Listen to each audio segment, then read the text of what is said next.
Hello, gentlemen. How are you? Good. How are you?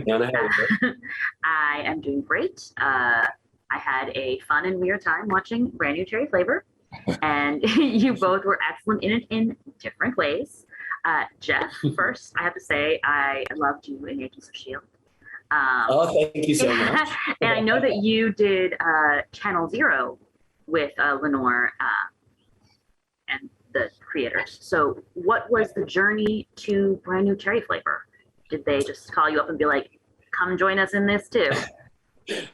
Nick is an old friend, and we made a short film. I made a short film out of a short story he wrote in 2013, I want to say. I read this short story of his called The Girlfriend Game and was completely it just blew me away. And I couldn't believe that in that short of a time, the story had such a huge effect on me.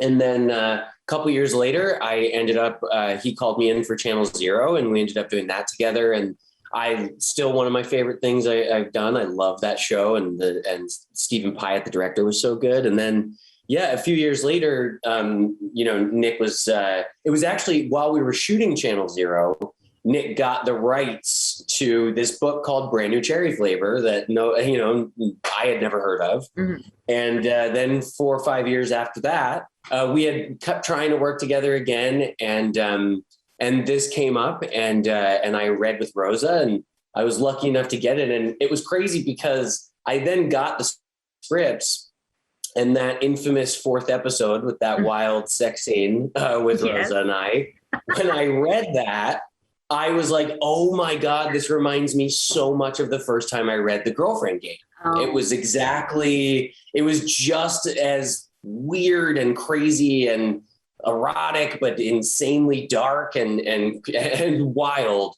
So I was like, this is such an Antosca specialty. Right. This is what he's so phenomenal at doing. And so I that's what kind of brought me to Cherry Flavor, and just was so excited to be a part of it. I loved it. When I read the pilot, I was enamored with it immediately, even though Roy's not really in it, because of Lou's character. Mm-hmm. I thought it was so well written and interesting. And then we got lucky enough to get Mr. Lange to bring him to life so brilliantly. Yeah. Speaking of Lou's character, Eric, I feel like it must be tough playing one who is such a mix of he's detestable in a very real way, right? Like, we know that Lou is out there in Hollywood, just lurking around every corner. And yet, because of the supernatural circumstances, he's almost a pitiable character.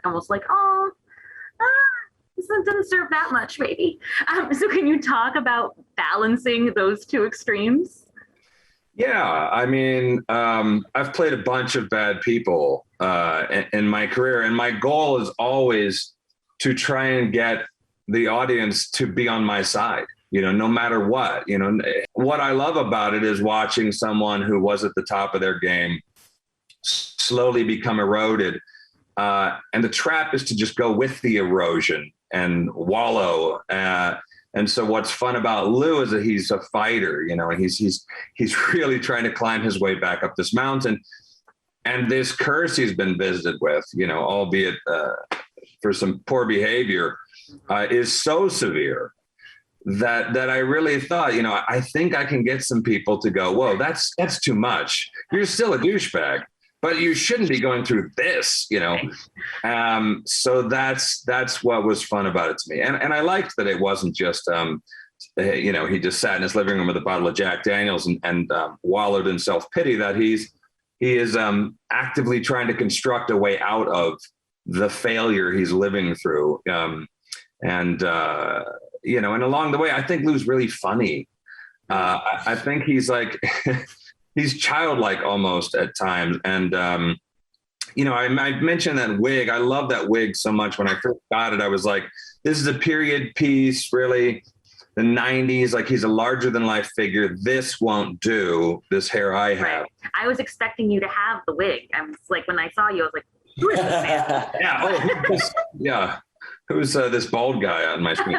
But Natasha Leddick made this incredible wig for us, and we had her put a little bald spot in the back, so that even his powerful mane of hair, his Michael Bay, whatever you want to call it, hairdo, was coming apart at the seams. it's just, that's so much fun to play people like that. Yeah, I love that symbolism. That is perfect. Yeah. Jeff, you mentioned reading with Rosa, and the chemistry with Roy and Lisa was on fire, crackling throughout. I loved it. Can you talk about that relationship and how Roy's danger-seeking death wish, or what he thinks he has of one, is affected by Lisa? That push and pull throughout the season. Yeah, it's it's so interesting because we quickly realized that we kind of had to go down. We did figure out exactly who Roy was, because there's the larger than life movie star, and kind of that's what he's left as in the novel. And the novel's obviously so different, but we were trying to give him somewhat of a pathos and figure out, I felt like he was kind of this actor that was more of a popcorn guy that like really actually he reveres Brando and Pacino and De Niro and, the actor studio guys. So he's kind of always like, I want to be a real actor. I'm not just this, action star kind of pretty boy guy. I want to be I want to be someone that's there for the craft. And, and it's people like Lou Burke who like, there's a scene. It's not in it anymore, but there was a scene that we shot that was at the party where Lou came up to me, and Eric did the most amazing choice in this scene because I'm wearing the leather jacket that I wear the whole time. Mm-hmm. And it's literally people like Lou who are like, there's these tried and true things. Here's Roy Hardaway, plug him in. Sure. Let's give him a basic script and whatever. But he did this thing to me where he comes up to me, he starts pitching me a movie. And there was little straps on the leather jacket, and he came up and grabbed both of them like handlebars to talk to me. And it was like, I literally couldn't, like, couldn't. And I was like, ugh, I want to be away from this guy so much. I hate this guy. And like, it was such an amazing, cause it's literally like he's shackled by this kind of like popcorn career, but he wants more than that. And I think it manifests in coming from his childhood, where obviously he feels responsible for the death of his sister. And also, this kind of very famous and charmed life that he's now living. I think he feels like it's a fraud. So he's chasing that darkness because he wants it in his work. He's chasing that darkness because I think he's trying to punish himself, and lives a life of trying to punish himself for what he did to his sister. But it was so interesting because it felt like he said, I want darkness, I want darkness, I want darkness. And then he met darkness. And he kind of went, whoa, like actually, whoa, I didn't mean this. Like, this is crazy. Like, and he's even willing to go so far as to where he raps, I remember we were talking about the scene where he says to her, he's like, when I was wrapping a dead body in a shower curtain for you, I was like, I think something's wrong here. Right. Like, that is, so he kind of like, he pushes and pushes and pushes, and then literally begs her to stay away from him. Right. Because he knows, I think he can feel that it's going to lead to destruction. Yeah. Eric, lastly, aside from Don't Be a Creep, what lessons did you take away from Brand New Cherry Flavor? What lessons did I take away from Brand New Cherry Flavor? Wow. Oh my goodness. Stay away from black magic. That would be one. If your career is going sideways, maybe find an alternate career.